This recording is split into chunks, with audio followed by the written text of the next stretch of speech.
में शराब घोटाला हो गया, शराब घोटाला हो गया। अरे गुजरात के अंदर पता नहीं कितने लोग मर गए नकली शराब से, पता नहीं कितने सौ में। जब हमें और भगवंत मान गए तो 150 लोग 150 लोग मरे थे शराब से, नकली शराब से। पता नहीं कह रहे वो शराब बंदी है, खुलेआम शराब बिक रही है, खुलेआम शराब बिक रही है। पूरी दुनिया में सबसे बड़ा शराब घोटाला अगर कहीं है तो गुजरात के अंदर है। कहते हैं 10 से 15 हजार करोड़ रुपए सालाना का शराब घोटाला है, उसके ऊपर कुछ नहीं होता। हाँ जी, 10 से 15 हजार करोड़, 10 से 15 हजार करोड़ रुपए का शराब घोटाला है गुजरात के अंदर, वहां पे कुछ नहीं होता।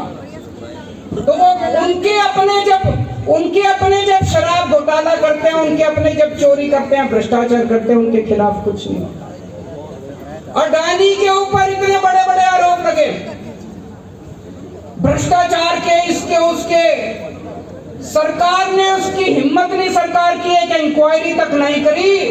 सुप्रीम कोर्ट ने कमेटी बिठाई है। सुप्रीम कोर्ट ने अगर कमेटी बिठाई है तो गड़बड़ तो है। सुप्रीम कोर्ट यूं ही तो कमेटी बिठा नहीं देता। सुप्रीम कोर्ट ने जांच कमेटी बिठाई है। प्रधानमंत्री ने सीबीआई और ईडी नहीं भेजी अडानी के घर में।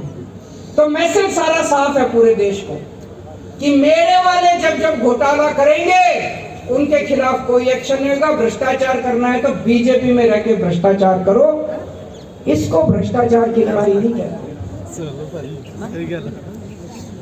अभी मैं कर्नाटक में गया, कर्नाटक में वहां पे बीजेपी की सरकार है, उसको 40% कमीशन की सरकार कहती है। क्यों? हर ठेके में बताते हैं 40% लिए जाते हैं। पहली बार भारत के इतिहास में हुआ होगा कि वहां के सारे ठेकेदार इकट्ठे हो गए। ठेकेदारों की एसोसिएशन ने प्रधानमंत्री को चिट्ठी लिखी कि अब हमसे काम नहीं होता जी, 40% कमीशन देने के बाद कुछ नहीं बचता, आप कुछ करो। प्रधानमंत्री ने अपने मंत्रियों और अफसरों के खिलाफ नहीं करा, जो ठेकेदार एसोसिएशन का प्रेसिडेंट था उसको उठा के जेल।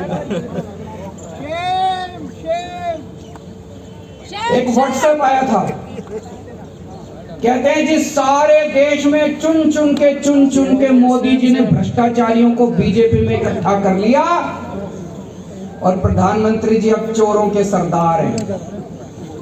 अच्छा नहीं लगता जब कोई प्रधानमंत्री के बारे में ऐसा कहता है। हमारे देश के प्रधानमंत्री के बारे में जब लोग आपस में ऐसी चर्चा करते हैं, ये अच्छा नहीं लगता। दोस्तों, एक तरफ वो है और दूसरी तरफ आम आदमी पार्टी है। आम आदमी पार्टी में अगर हमारा अपना भी अगर भ्रष्टाचार करता है तो बख्शते नहीं है उसको। जब मेरी दिल्ली में सरकार बनी, दिल्ली में हमारा खाद्य मंत्री गड़बड़ करते हुए पकड़ा गया। अभी मीडिया को भी नहीं पता था, पुलिस किसी को नहीं पता था, विपक्ष को भी नहीं पता था। मैंने अपने खाद्य मंत्री का मामला सीबीआई को सौंप दिया खुद और उसको अपनी कैबिनेट से निकाल दिया।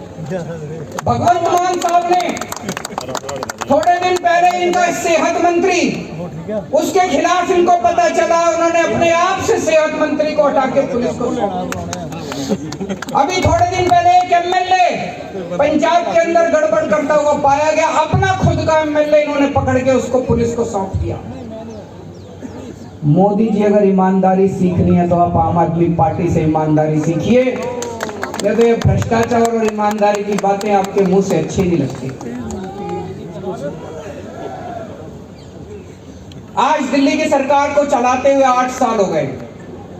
इन 8 सालों में हमने जो भगत सिंह का सपना था, भगत सिंह के विचार थे, उसके हिसाब से सरकार चलाने की कोशिश कर रहे हैं। हर गरीब के लिए अच्छी शिक्षा का इंतजाम कर रहे हैं, हर परिवार के लिए अच्छे इलाज का इंतजाम कर रहे हैं। दिल्ली के अंदर आज जितनी तेजी से विकास हो रहा है, 75 साल के अंदर उतनी तेजी से विकास नहीं हुआ था।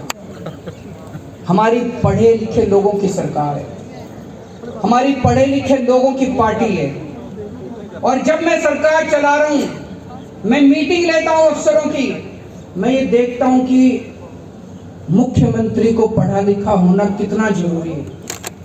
ये अफसर आपको यूं घुमा देते हैं, आप मीटिंग लेते हो वो यूं घुमा देते हैं, आपको पता ही नहीं चलता कोई क्या कह गया, आपसे यूं ही फाइलों के ऊपर साइन करा लेते हैं। अगर आप पढ़े लिखे नहीं हो, आप सरकार नहीं चला सकते, आपको कोई भी बेवकूफ बना के चला जाएगा।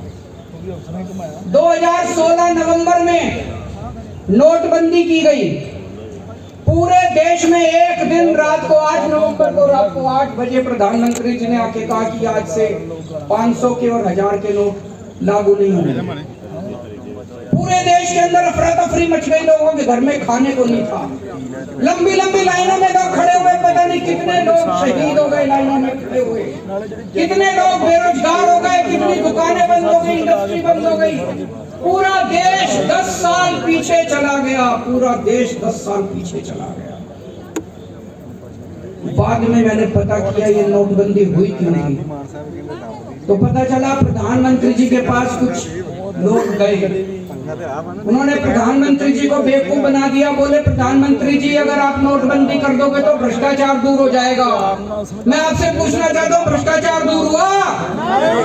बोले प्रधानमंत्री जी नोटबंदी कर दोगे आतंकवाद दूर हो जाएगा। मैं आपसे पूछना चाहता हूँ आतंकवाद दूर हुआ?